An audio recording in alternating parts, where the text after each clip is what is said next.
Ма ти си нямаш Сбори малко. Малко А имала ли си? Исто. Да, има в 6 години връзка. 6 години. Ама сега си е свободна, няма И какво става с тази връзка? Е така. Раздяла. Штрак. Разкинахме, да.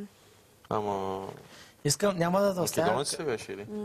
Или може да стане нещо или не може? Леле, бе, не ме прашва, не знам. Не се знае нищо. А хубави ли са?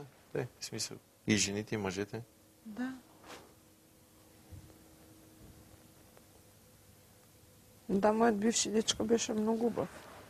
Ама ти не си като повечето македонки, примерно да искат да приемат българин в БГ, не искам българин. Би ли била с българин? Ако се хареса, ще залюбиш. Види, той е нормално, мислям, луѓето не се делат по... Ти си българин. Ти си македонец, турчин, ти си германец. Како? Не се делят. Според мене не, а според други хора. Що? И на други момичета? Ще имате нещо против, ако ти се залюбиш с българин? Че не е от ваша раса македонец. От ваша раса. Ваша нация. Не бе, ние да не се помиш, че изведнъж делиме, защото сме останали с такова впечатление, че вие не харесвате. Не харесвате българи вие? Да. Македонките. Защо? Така си мисля. И аз така си мисля, между другото.